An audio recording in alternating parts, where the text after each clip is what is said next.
بسم اللہ الرحمن الرحیم۔ آج ہم صلاۃ التسبیح کے بارے میں بتائیں گے کہ صلاۃ التسبیح کسے کہتے ہیں اور یہ کس طرح پڑھی جاتی ہے، اس کا طریقہ کیا ہے اور اس کی خصوصیات کیا ہیں، اس کے سچے واقعات کیا ہیں، اور حضرت امام زین العابدین علیہ الرحمہ کی صلاۃ التسبیح پڑھتے وقت کی کیفیت کیا ہوتی تھی۔ صلاۃ التسبیح کہنے کی وجہ: جن نوافل نمازوں کی آپ صلی اللہ علیہ وآلہ وسلم ترغیب دیا کرتے تھے، انہی نوافل نمازوں میں ایک نماز صلاۃ التسبیح ہے۔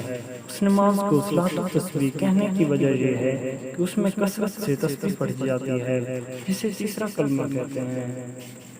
صلاۃ التسبیح ایک مسنون عمل ہے۔ صلاۃ التسبیح بڑی اہم نماز ہے کہ نبی اکرم صلی اللہ علیہ وآلہ وسلم نے کس قدر شفقت اور اہتمام سے اس کو تعلیم فرمایا ہے۔ علماء امت، محدثین، فقہاء اور صوفیاء ہر زمانہ میں اس کا اہتمام فرماتے رہے ہیں۔ عبداللہ بن مبارک رحمہ اللہ امام بخاری رحمہ اللہ کے استاذوں کے استاذ ہیں۔ بہقی رحمہ اللہ کہتے ہیں کہ ابن مبارک رحمہ اللہ سے پہلے ابو الجواد رحمہ اللہ جو معتمد تابعی ہیں، اس کا اہتمام کرتے تھے۔ روزانہ جب ظہر کی اذان ہوتی تھی تو مسجد میں جاتے اور جماعت کے وقت اس کو پڑھ لیا کرتے تھے۔ عثمان رحمہ اللہ ہیری جو بڑے زاہد تھے کہتے ہیں کہ میں نے مصیبتوں اور غموں کے ازالہ کے لیے صلاۃ التسبیح جیسی کوئی چیز نہیں دیکھی۔ جو شخص اس نماز کے ثواب سن کر غفلت کرنے والا ہے، وہ دین کے بارے میں سستی کرنے والا ہے۔ صلاۃ التسبیح کی 10 خصوصیات۔ جناب رسول اکرم صلی اللہ علیہ وآلہ وسلم نے حضرت عباس بن عبد المطلب سے فرمایا: اے عباس رضی اللہ عنہ، اے چچا جان، کیا میں آپ کو ہدیہ نہ دوں؟ جس کی خصوصیات یہ ہیں: صلاۃ التسبیح پڑھنے سے گناہ معاف ہوتے ہیں۔ اور وہ 10 گناہ کیسے ہیں؟ پہلے نمبر پہ پہلے بھی، پچھلے بھی، پرانے بھی، نئے بھی، بھولے والے بھی، جان کر کیے گئے، چھوٹے بھی، بڑے بھی، چھپے ہوئے بھی، ظاہر بھی، یہ 10 حالتیں ہیں۔ صلاۃ التسبیح سے کیا ملے گا؟ صلاۃ التسبیح دن میں 1 بار، 2 بار، 3 بار، 4 بار پڑھتے رہیں۔ دن رات دھیان جما کر پڑھیں۔ صلاۃ التسبیح توجہ بنا کر پڑھیں۔ دل کے اندر ایک کیفیت ہو، اللہ جل شانہ سے مانگنے کی، بکاری بن کر پڑھیں، سائل بن کر پڑھیں۔ صلاۃ التسبیح پڑھنے والا کبھی بے مراد نہیں جاتا۔ صلاۃ التسبیح پڑھنے والا کبھی بے رزق نہیں رہتا۔ صلاۃ التسبیح پڑھنے والا کبھی بے اولاد نہیں رہتا۔ صلاۃ التسبیح پڑھنے والا بیٹوں کی نعمت پاتا ہے۔ صلاۃ التسبیح پڑھنے والا رزق کی نعمت پاتا ہے۔ صلاۃ التسبیح پڑھنے والا نسلوں میں صالحیت یعنی نیکی کی نعمت پاتا ہے۔ صلاۃ التسبیح پڑھنے والا آسمانوں سے مدد کرواتا ہے۔ صلاۃ التسبیح پڑھنے والے کے دل پر نور ہوتا ہے۔ صلاۃ التسبیح پڑھنے والا ایسا ہے جیسے اندھیرے میں لال ہیرے اور جواہر۔ صلاۃ التسبیح پڑھنے والے کی 7 نسلیں اور نسل در نسل عبادت کا، ذکر کا، سجدوں کا، تسبیحات کا اور اللہ کے تعلق کا نور منتقل ہوتا ہے۔ صلاۃ التسبیح کے سچے واقعات بیان کرتے ہیں۔ حکیم عبد الوہاب نابینا تھے۔ ان کی ایک کتاب ہے اسرار شریانیہ نبض کے موضوع پر کہ شریانیوں کے اسرار کیا ہیں۔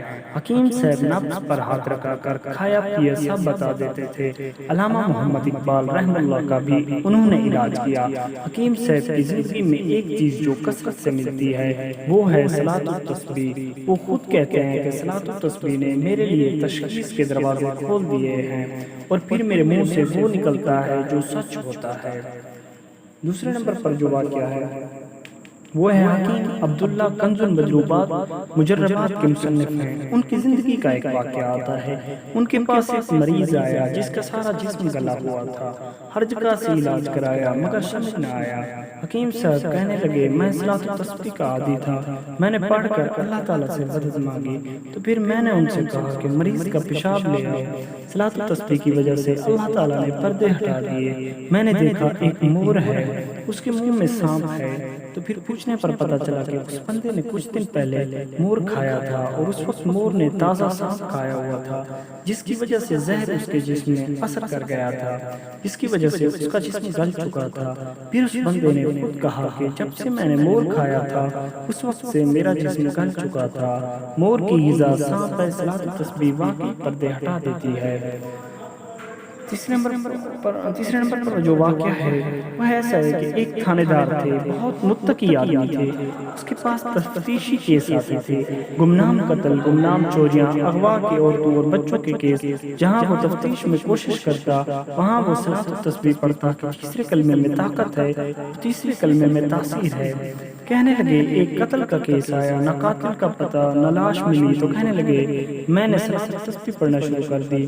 عین الیقین تھا کہ حق الیقین کہ معاملے کی اصل تک پہنچ جاؤں گا۔ جس مکان میں بندہ قتل ہوا تھا میں وہاں جا کر بھی صلاۃ التسبیح پڑھتا تھا، تو میں اس گھر کی دیوار سے ٹیک لگا کر بیٹھا تھا، گرمی بہت تھی، جس دیوار کے ساتھ ٹیک لگا کر بیٹھا تھا مجھے وہاں سے چربی کی بو محسوس ہوئی، دیوار کے اندر سے چربی رس رہی تھی، تو اس سے یہ معلوم ہوا کہ اس وقت دیوار بن رہی تھی اور اس بندے کو قتل کر کے اس کے اندر چنوا دیا گیا۔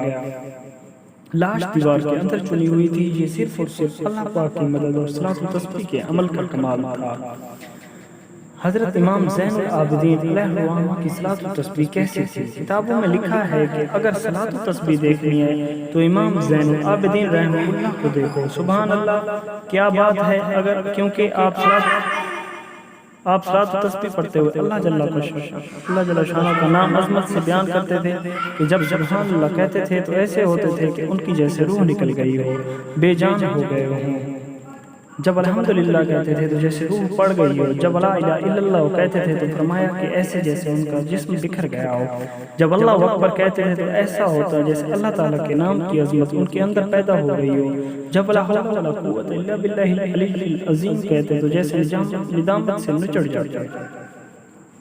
صلاۃ التسبیح پڑھنے والے کی کیفیات کیسی ہوتی ہیں؟ صلاۃ التسبیح پڑھنے والے کی کیفیات ایسی ہوتی ہیں کہ تلوار سے جو چیز لگے گی وہ خود بخود کٹ جائے گی، پانی کے ساتھ جو بھی چیز لگے گی وہ خود بخود کھل جائے گی، جادو لگے گا تو خود جل جائے گا، اگر شیطانی چیزیں لگیں گی تو وہ خود ہی ختم ہو جائیں گی، مسائل اور مشکلات پہلے تو قریب ہی نہیں آئیں گی، اگر آ بھی جائیں تو وہ جلد ہی ٹل جائیں گی۔ اب ہم صلاۃ التسبیح کا طریقہ بتاتے ہیں۔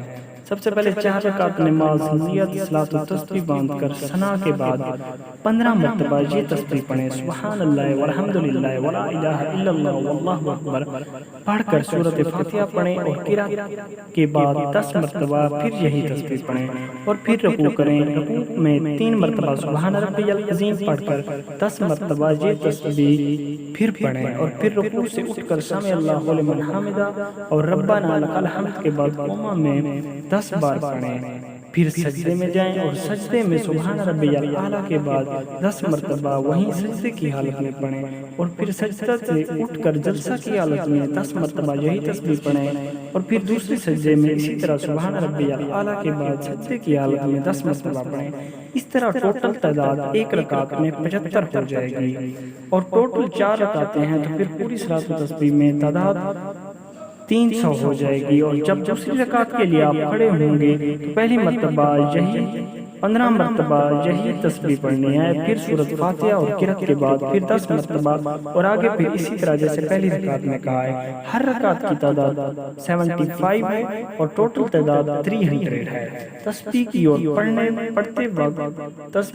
پڑھتے وقت کاؤنٹ کرنے کے لیے تسبیح نہیں اٹھانے چاہیے، بلکہ ہاتھوں کی انگلیوں کو زور دیتے جائیں۔ یہ نماز دل کی غلاظت کو دھو دیتی ہے اور دل کے برتن کو صاف کر دیتی ہے۔ Please subscribe our channel for more stories, Urdu poetry, Urdu quotes. شکریہ۔